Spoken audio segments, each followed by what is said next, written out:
public events, recreation, Delta food, and the arts. Tune into Delta Flows on KXVS, the voice of Stockton, streaming live on Facebook and YouTube at KXVS Radio. This is Miriam, and you're listening to KXVS, the voice of Stockton. You know what I got? I got a picture of his face with the little pillow on, the sleep face, and we're in Chicago. Are they already in Chicago? The one and only Leo Biaz. Hey, Leo. I'm excited to be back, my man. It was 9 days in Vegas. We got stuck in the desert, and we had a little hangover remix out there, man. I wore a wig to school once, and they said no headgear was allowed. How did spider web was it tights. Obvious that it was a wig? Yeah. Oh, okay. I was having fun. Wig. See, this is exactly why we have them on the show, and this is what makes them fun.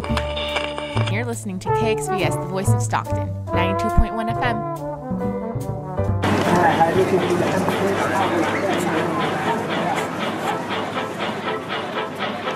Do you want to relive the golden days of Stockton? Join Nate Knott on Stockton Alive every first and third Monday at 6 p.m. Tune into thevoiceofstockton.org.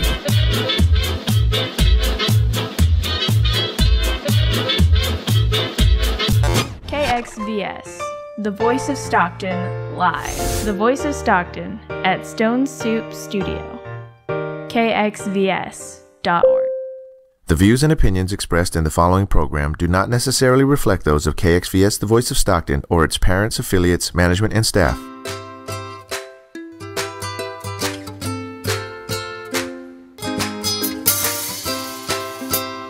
Good morning, Stocktonians, and welcome to a special edition of Tales and Tips. I'm so honored to have with me Dr. Kathy Hart, first woman president of Delta San Joaquin College. Welcome. Thank you. Very happy to be here. Thank you so much for being here. And we're going to talk today about all of the amazing things that Delta College offers, the different campuses and the options, and what it contributes to our community. Great, great. I'm looking forward to telling you all about it. All right. Well, why don't we start with your history at the campus and kind of how things came about and how you became the president. So I came to Delta College in 1994 after finishing a PhD in higher ed at University of Michigan. And I was I like to say I was very low on the food chain at that time. I was an assistant division chair in a communication skills division, which was a very large division that had English and speech and all kinds of other communication programs, but it also had a lot of other kinds of programs, kind of support programs like learning disabilities program. It had basic skills math. It was a very diverse kind of division, and that was a really good foundation for me in the community colleges in California, because I really got a good idea of what the whole college was going to be like. Since that time, I've had about 6 different jobs, one of which I was the dean of planning, research, and regional education. That was fun. And I was then the assistant superintendent, vice president of instruction. That was like my dream job. And when Dr. Rodriguez left to go down south, some board members asked me if I would be interested in being the interim president, and I said no. I loved the job that I had, and I was sort of thinking that I was getting towards being ready to retire. That was 6 years ago. Little did you know. It was 7 years ago. And so they took me at my word, and they got an interim into that position. The interim was a woman who had been the president at Las Positas and also the chancellor at Chabot Las Positas. Her name was Susan Cota.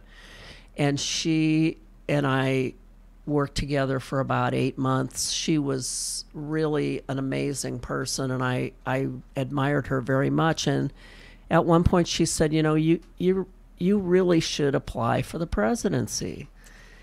And I said, but I don't want, I don't want to. I like the job I have. I'm not really interested in that.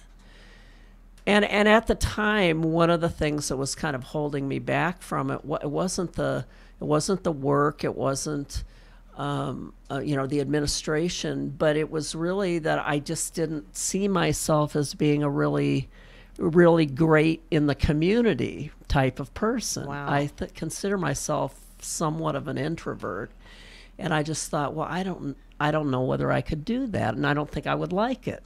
Well, it turns out it's my favorite part of the job. Awesome. Good. Because that's how we all see you. Yeah, I mean, I'm sure I love everyone in the community would agree how perfect this is and how amazing you are as president I wish of Delta. that's all I had to do.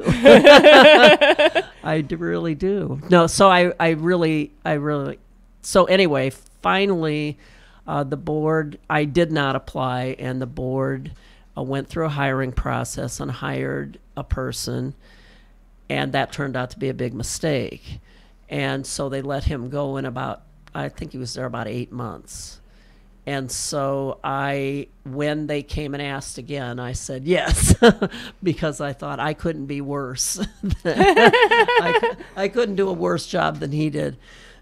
So I agreed to do it. And I really feel good about how I've done the job and what I've been able to accomplish for the college with the help of so many other people. So what changes have you put in place during that time? Oh gosh, we're just doing so many things. Many of the things we're doing are things that we're sort of being required to do by the state. We're currently bringing together all of our student services efforts under the umbrella of Guided Pathways. And so Guided Pathways provides the framework. And so, but there are several other things. We just, 3 years ago, we got some money from the state for adult education. And what that was going to mean is working very closely with our local adult schools, with the adult schools in our district. Now, I don't know whether you know this or not, but our district is huge. Mm-hmm. And parts of 5 counties, mostly San Joaquin County and half of Calaveras, but also parts of 3 other counties. And so this meant, a huge number of people. This meant working with very closely with the adult schools who had been through really severe cuts. In fact, in some of the parts of the county, some of the districts, adult education had actually been eliminated. Wow. Not so in Stockton. Stockton has always had a very strong adult school. Manteca also strong. Lodi strong, but their adult schools really combined with their kind of career technical education. So it's a mix, or it was a mix. Will you define for our listeners what exactly adult school means? So an adult school is a place where a person over the age of 18 can go and get either adult basic ed, which means English, ESL, English as a second language assistance, reading, writing, math, and what we hope to make to turn the adult schools into is more career technical education based, so that instead of just teaching English, they're teaching English in the context of some potential career for the people. Adult schools also do GED prep, so they help people get their high school diplomas if that's the way they want to go. But in many cases in the past, because they haven't in a sense led to anything. So they don't lead to degrees or certificates or career training, or they hadn't much.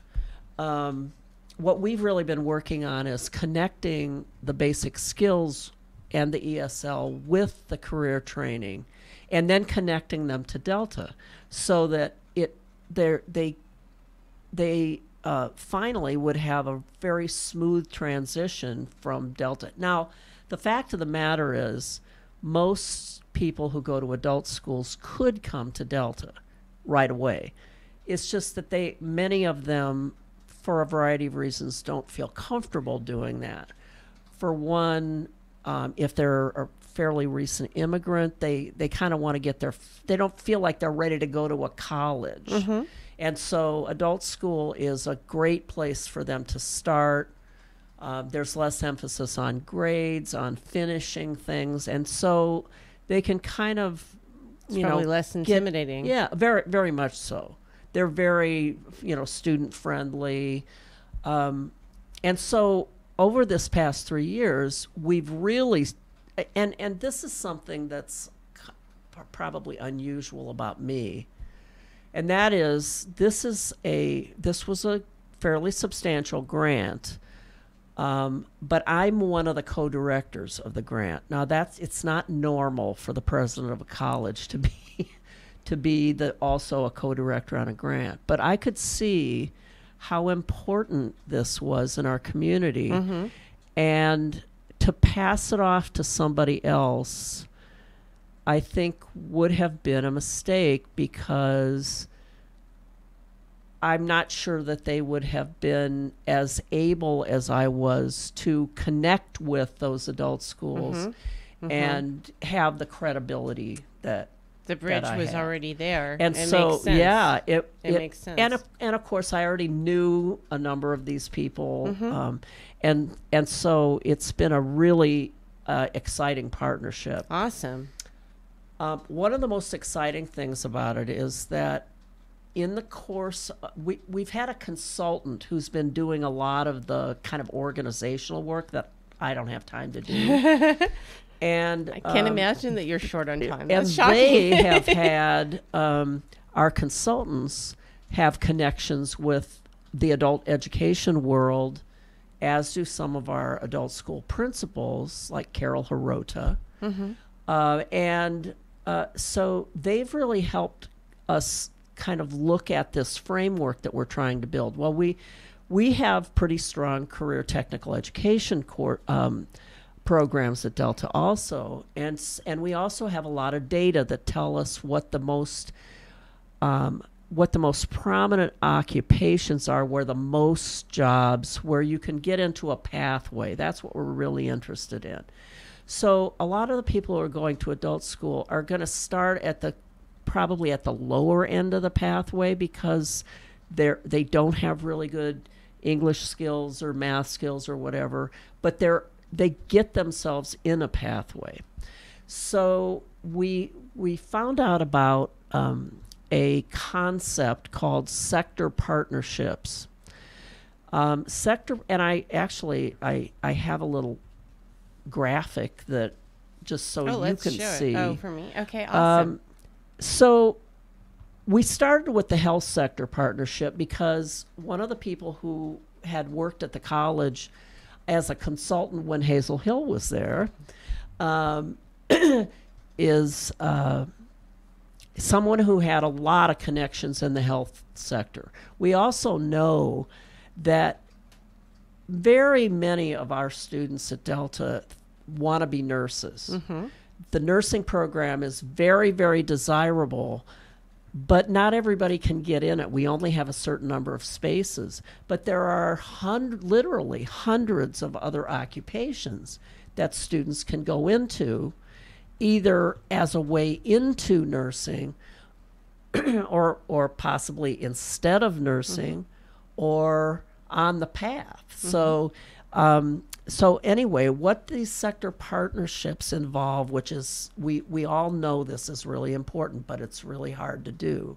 And that is, the main driving force of a sector partnership is the industry, not the education. So what we have done is engage all of the hospitals in our hospital, and this was hospital CEOs. We had to be able to sell this idea to the hospital CEOs. So we have all the hospital CEOs. We have people from the skilled nursing facilities. There's a whole array of partners in this that represent different parts of the field. Health Plan of San Joaquin. I wouldn't be able to name them all. It's just really, oh yeah, definitely. All of the major, certainly all the major hospitals. And what we've been able to convince them of is that if, with their leadership, if we join together, education, government, and first and foremost the employers, we can not only build programs that the employers really want, but we can work in tandem with them to produce the workforce that they need. And that makes sense, and especially the medical industry is facing lows that are supposed to continue. Absolutely. And so if you have a partnership where you're filling the void, that's magnificent. That's where the jobs are, and that's where we need the help. Yeah, it's fantastic. That's a win-win. Yeah, totally. It makes our curriculum and our offerings better. We get better opportunities for placing our students in clinical settings. But to me, the biggest and most wonderful thing about this is that we're listening for once. We're listening to one another and to one another's needs, and we're collaborating and cooperating to make things better for our community. That's awesome. So it's just fantastic that, for example, the people from the adult schools are now going to be getting some career exploration. They're going to be able to see where they might fit into certain sectors. Awesome. So not only are we doing this health sector, but that was the first one, and it's really the prototype, and it's really the one that will allow us to show these other sectors this can be done if we all work together. So we're also going to do one in logistics and transportation, which of course you know is huge in this area. We're going to do one in manufacturing. And another one that I'm really excited about is one in our entrepreneurship. Oh, wow. Awesome. Because so many people right now are interested in having their own businesses. Yes. And we're very lucky because at our college we have one of the regional, there's a very specific name for this position, but we have a regional coordinator for small business and entrepreneurship. Wonderful. Her name is Elise Campbell, and she's the quote deputy sector navigator. nothing like education to name things in crazy ways. But anyway, she is going to be able to help us with that sector. So great. Having built the one and getting it on its way, we're now going to start working on. We're working on the logistics and transportation one now, and we'll begin on the next one soon. Okay. And what about agriculture? Agriculture, our agriculture program right now, I would say, is not very strong. It was very strong probably 30 years ago, and for a whole host of reasons, it's not very strong now. We're about to hire 2 full-time agriculture faculty members. Awesome. One in ag business and one in sort of horticulture, plant science. We probably need at least, that's a start. We probably need at least one more full-time person in some aspect. But the other thing, we're doing some other things too. And this is a lot of this comes out of a meeting that we had with the ag community a couple of weeks ago. At one point, we disconnected the ag and horticulture from the ag mechanics.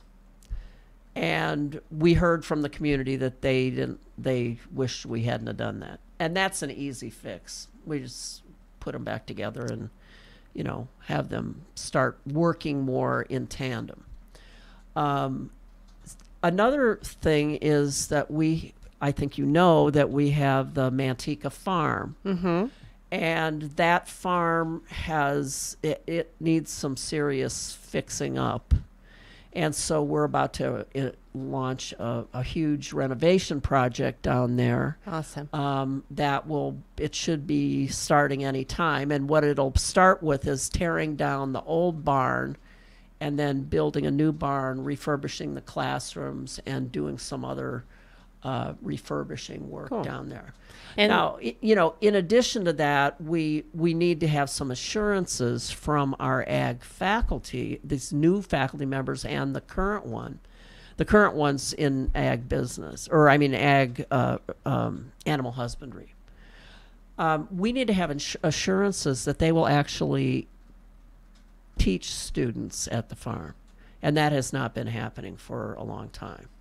So that's one of the really important things. We need to be able to use that facility and show that we're using it in order for it to work for us. Which makes sense. Yeah, it that makes complete sense. So let's back up because we kind of jumped in. Let's talk about how long has the Stockton Delta campus existed, and what other campuses are there? Okay. What other outreaches there? So the college was actually formed as a part of University of the Pacific. Not a lot of people know that. No, I know. But a lot of people in town graduated from, there was a very innovative program there where it's kind of like Back to the Future. We're now doing dual enrollment. And in fact, our Delta has on its campus a middle college high school, which is amazing. Well, and this was sort of like that. At some point, apparently, Pacific decided that they really needed to do something with the juniors and seniors in Stockton Unified, and so that's kind of where it started. It existed, and this was in the, I believe it was in the 30s, and then that continued sort of in that same vein for a while, and then I believe it was finally Pacific turned it over to the County Office of Education for a while, and that's really where that K-14 idea came from. Because we're still there are still connections to K-14. For instance, we all of our payroll goes through the County Office of Ed. It's just a leftover from, back when they were joined.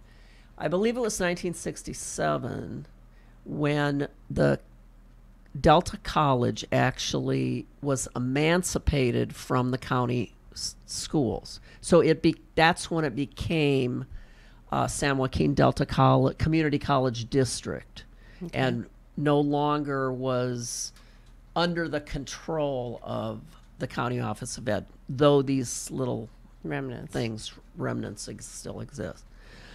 So the college is one of the older community colleges, and that's why its name is San Joaquin Delta College and not San Joaquin Delta Community College, because its original name was, we just didn't want to change the name.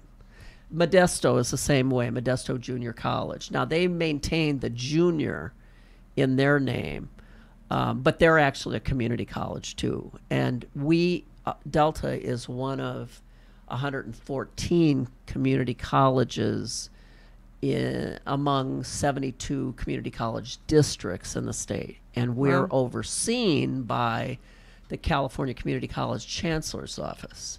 So which is a really good thing in my opinion, because the oversight is mostly in terms of helping us both legislatively and otherwise, and it's being done by people who understand the difference between colleges and universities and community colleges, and there is a difference. At the federal level, that understanding isn't quite so great. As far as other campuses, well, I was talking about the Manteca Farm, that's one campus. Another campus that we have is the South Campus at Mountain House. That is a portable village out in the Mountain House planned community, and it's really had its ups and downs. We own a very large piece of property out there, and we have this portable village, but we're going to need to do something permanent out there sometime soon. How many students does that well, we're having a hard time with enrollment right now. It's supposed to be at a minimum of about 1,100 full-time equivalents. Okay. But I would say it's probably more like 900 and some. It's as that Mountain House community grows and grow. as those kids out there get older, it will increase. But right now it's kind of a hard sell because it's really not near enough to Tracy to draw very well from Tracy, and there's history there. But anyway, what we will want to do is build a permanent structure out there, and so that I think is that'll be in the future. And that probably will draw. I would people. say, because as we have more programs Yes. and more, it will. I believe that it will eventually grow. We've also been talking to Las Positas, which is right across the hill from us there, about doing some complementary programs. Oh, awesome. The community college system has changed in a kind of a fundamental way. When I first came to California, it was like you wouldn't even speak to anybody at Modesto or at pretty much at Las Positas. We were all in competition with one another. Well, that's unfortunate. And it is unfortunate. And over the last 15 years, we've been really, in some ways, prodded to start working together.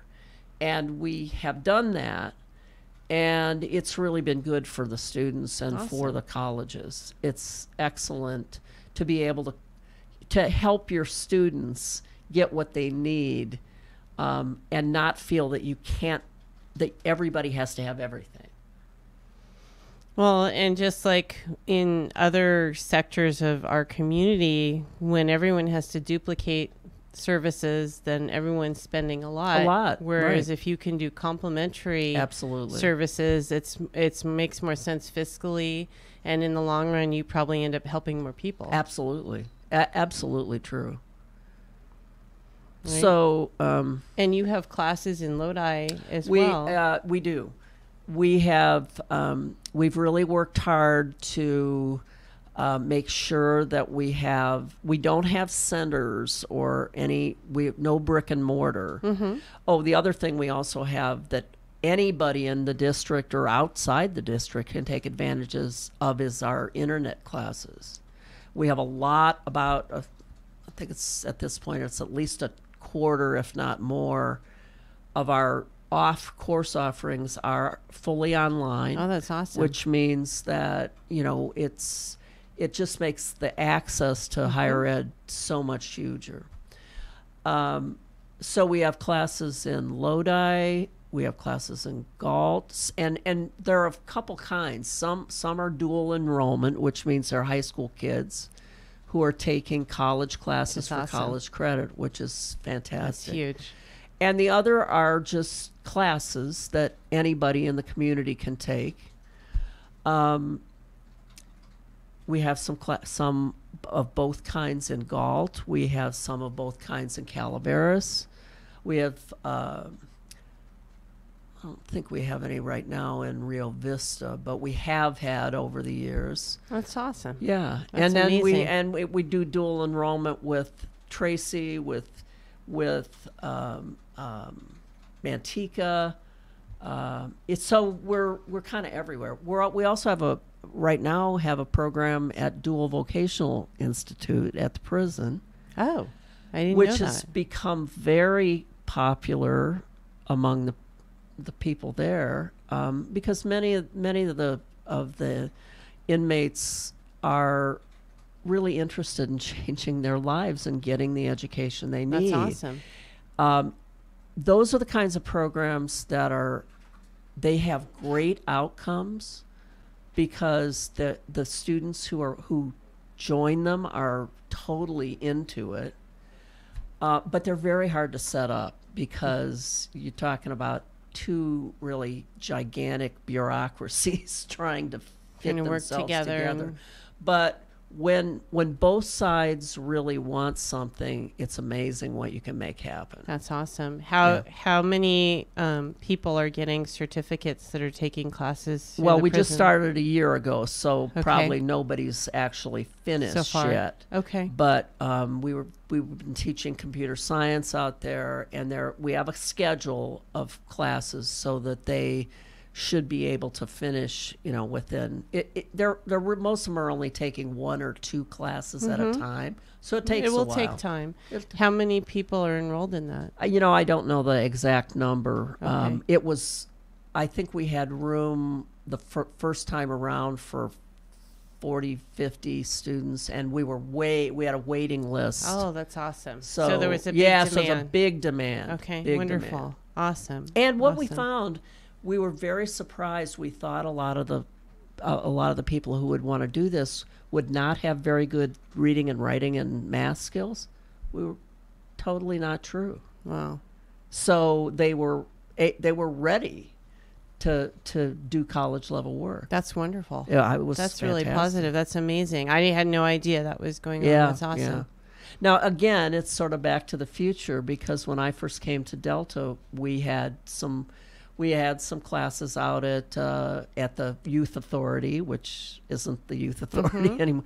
So these are all things that, for some reason, they come and go, but they're going right now. And the need is there. Absolutely. And that also, to me, shows how dynamic the campus is, that you're adjusting with the time to fill the need. We really try hard to. It's, it is a big place, and it is a bureaucracy, and there are a lot of people that we have to consult with to be able to do these things. But that's why these partnerships are so important, because we don't have to start from scratch. If we already know people, we can get things going a little bit more quickly.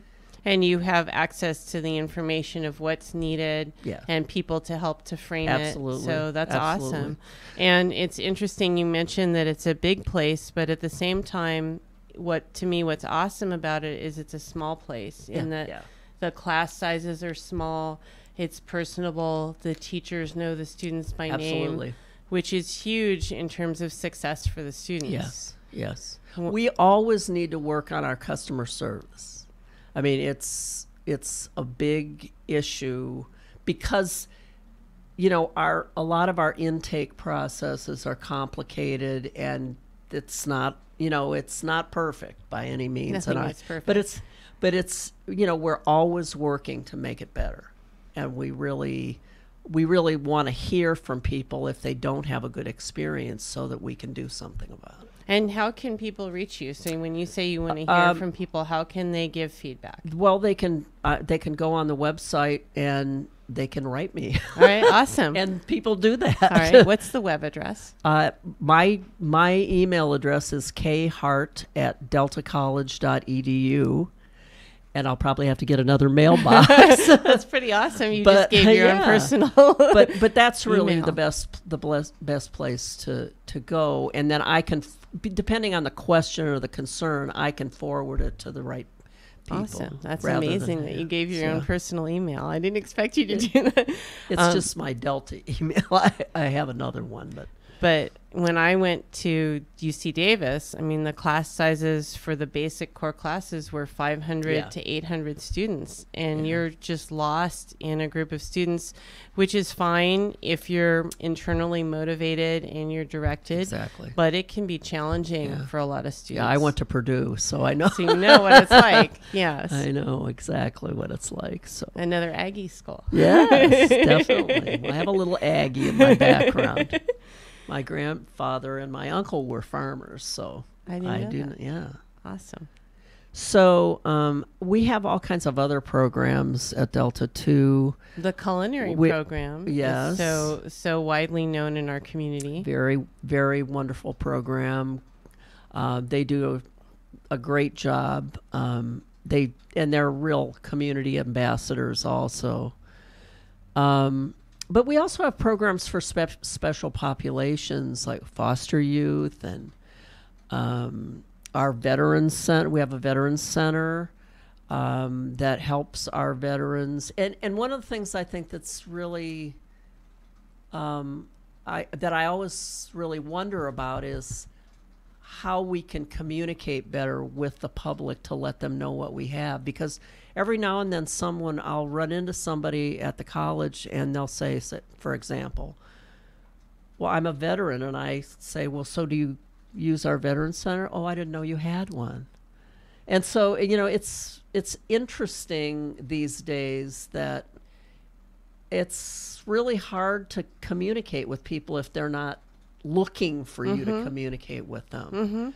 So that's, if one person hears something that I say today that gets them started, it's fantastic. Yes, and it's amazing how many different programs that you have. And to me, what's awesome is that someone can go to Delta, and then from there, they might go to transfer to another college, or they might start their own business or go and work for someone. And all of those pathways are there. Are available. And they're, we really encourage people. One of the things that I hope that we will begin doing more of in the public schools is career exploration and really career study of careers.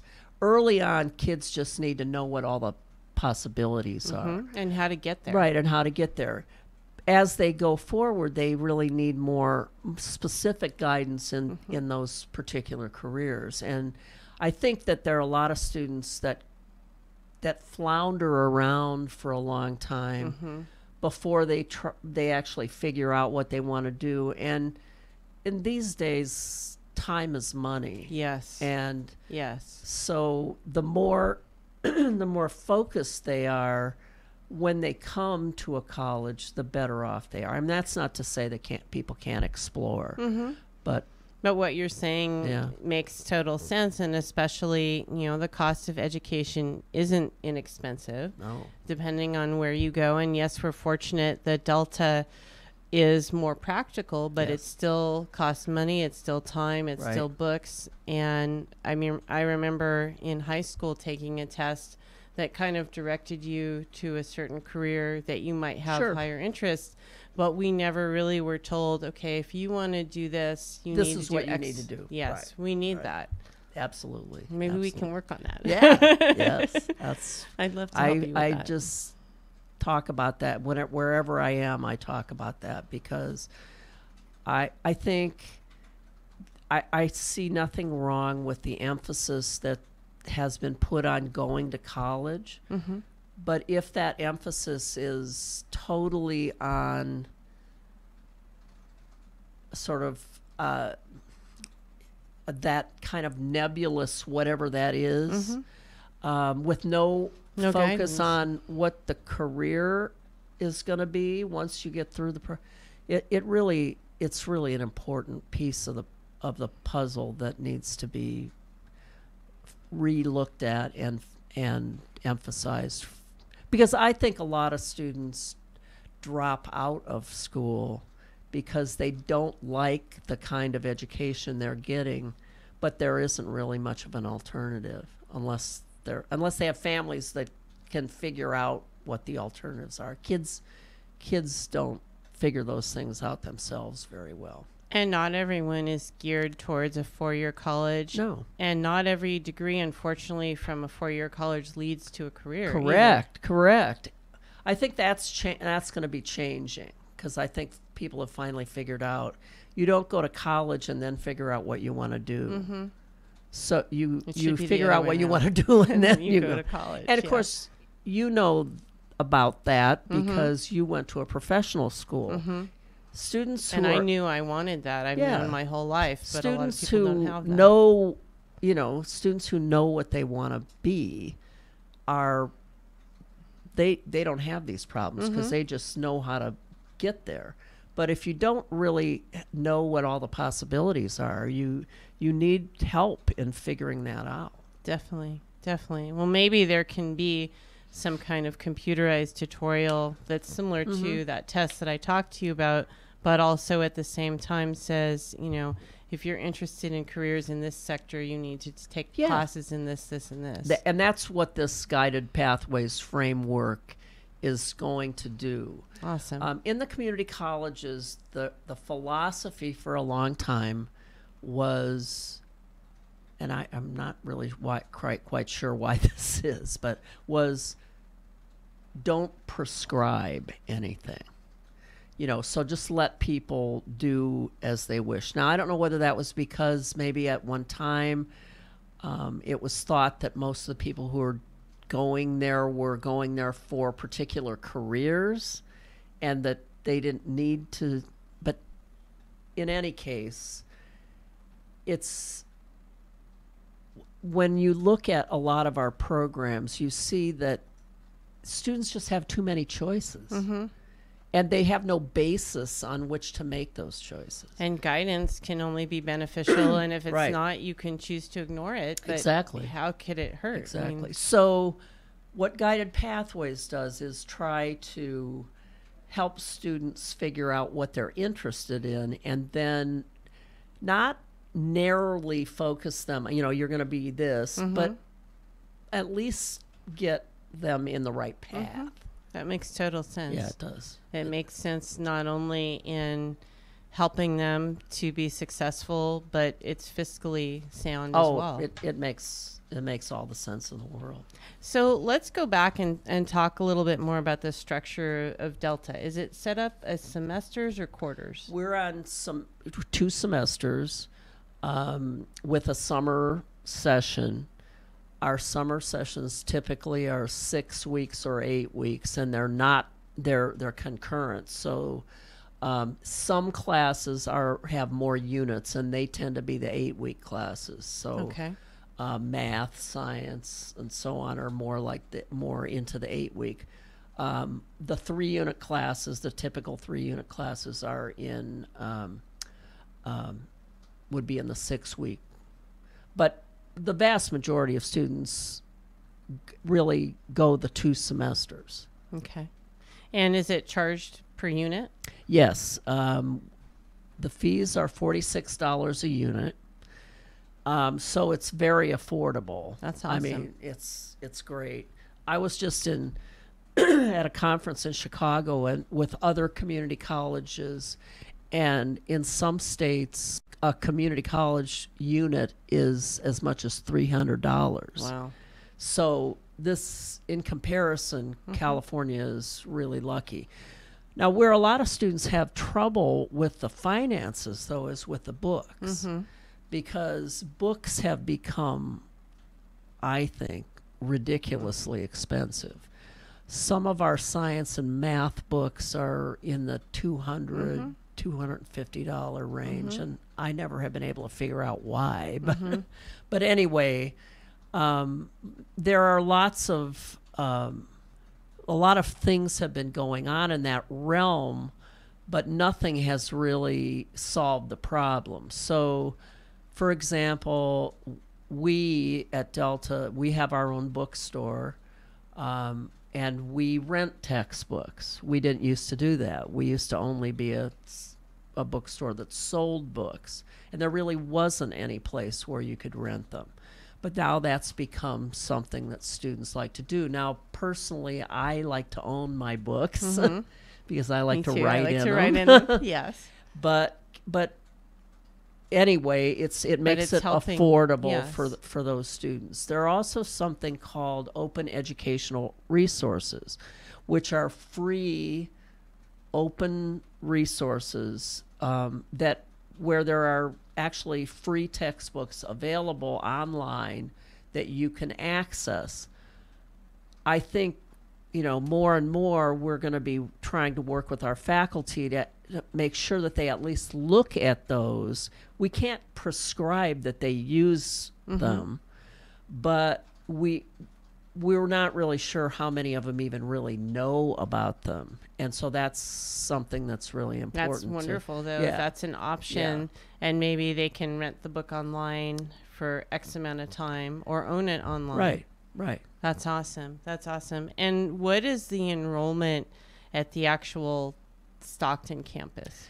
So, well, I don't really know what the exact enrollment at Stockton is, but the overall, we have about a head count of about 23,000 students. Wow. Our full-time equivalent students, those are the how we actually count and get paid, is about 15,000. So you can see that most of our students are not full-time students. Okay.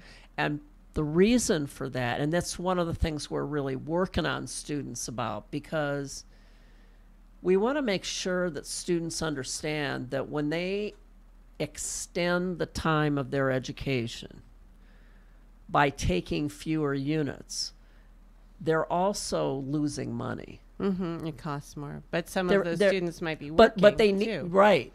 So what we want to try to do is help them see that sometimes it might be in their overall best interest to not to work so much, take more units, get finished faster, because the longer students wait, first of all, the more money they lose from having a really good job. But also the more possibilities that life is going to get in the way and they'll fall off the track. Them. Yes. And what are the requirements to be able to enroll at Delta? There really are no requirements. You don't even really need to have a high school diploma. Wow. I think the actual requirement is you have to be at least 17 to enroll as a full, but there's also exceptions to that, of course, because of dual enrollment and, our middle college and all of those. So in a way, you really don't have to have any qualifications. You don't even have to be a resident. Well, to get the in-state resident tuition or the fees, you have to be a resident. But otherwise, if you want to pay out of state tuition, which you wouldn't want to, and then of course we also have special programs for our immigrant students, for our DACA students, and so on, so that there has been legislation that will help them so that they are not paying out of state tuition. Awesome. And you have your senior school as well? I've taught some classes at the...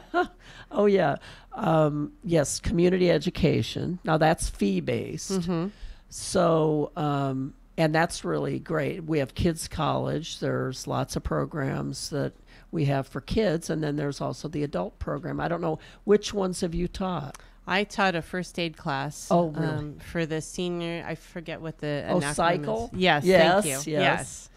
And we have our seniors who have that program, and that pretty much runs itself. That was amazing to see the wide variety of classes and to see so many people excited about going. It was awesome. They really like it. It was fun. Really like it.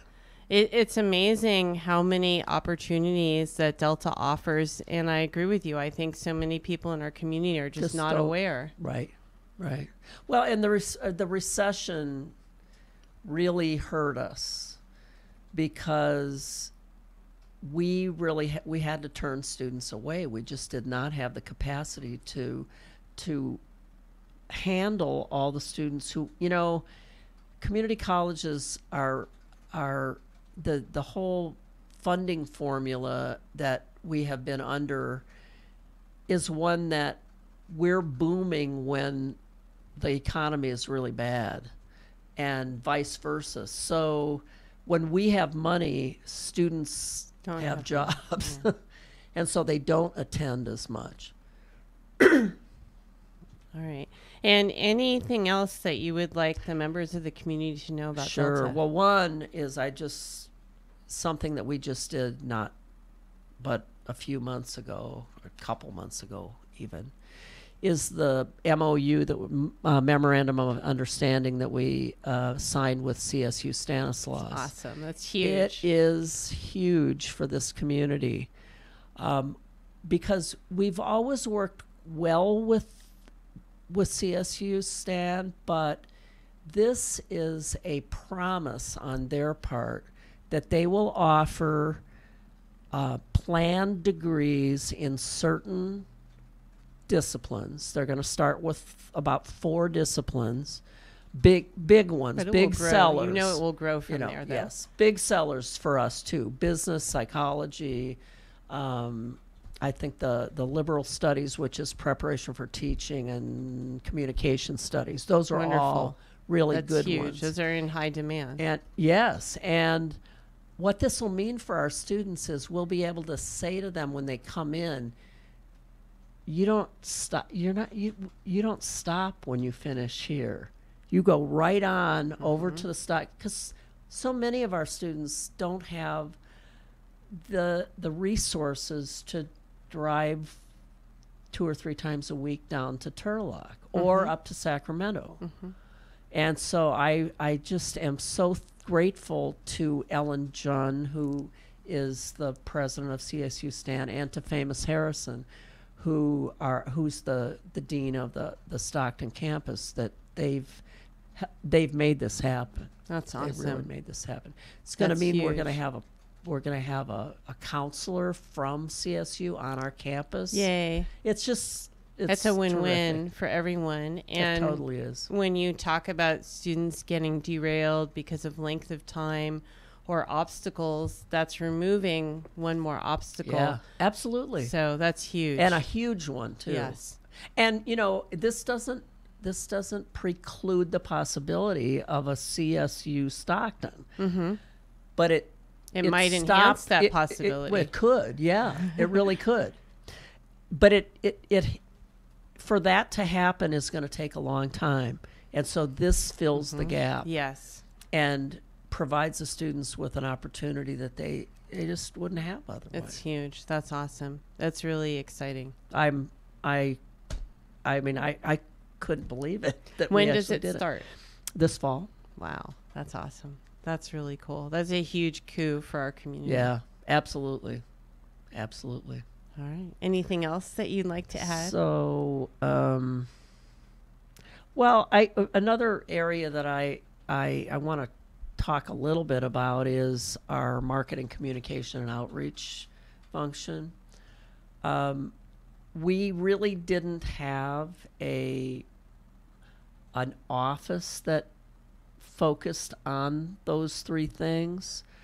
We had various people who played certain roles, but we never had a real marketing vision. And I am just so grateful to Shelley Valentin, she actually came to us from RTD, and she has just done an amazing job. Our graphic artist, Tim, who is just amazing also. And of course now Alex Breitler has joined us, and he's just doing a fantastic Shout job. out to Alex. So we've really got a great team. That's awesome. That's awesome to me. It's exciting to hear that Delta is growing and expanding to meet the needs of the students in the community. And it's just phenomenal. And going back to what you were saying about the tuition and how practical that is, it really makes education accessible for Absolutely. everyone or most everyone. And, and things like dual enrollment really enhances that, because if those students experience a college course when they're in high school, some of them are kids who plan to go to college anyway, but some of them are kids who maybe wouldn't do that otherwise. They wouldn't just on their own come over. We do have a college early start program and have had it for years, but the students who take advantage of that tend to be more the students whose parents, they're not first generation students. They're students whose parents either have some means or they know about these things. This is right there in the kids' school, and they can take advantage of it, and it really opens the door. So many things that we're doing just open the door. They can be diving boards to other opportunities. They are. That's huge. And what about, you mentioned the cost of books and being so expensive. What about scholarships? Are there scholarships available? We do have scholarships at Delta. We could always use more. Most of the scholarships, I think our scholarship ceremony is coming up here in August. And I think that this year we're giving out pretty close to $250,000 worth of scholarships. Wow, that's awesome. And those are, and I think the other thing you should know is that most of our students, 70% of our students, qualify for what's called Board of Governors grants, which means they pay no tuition. So I didn't realize that. So if they get a scholarship, that scholarship can pay for their books. Wonderful. But they also have lots of other expenses. They have to live, housing, all of those things. Yeah.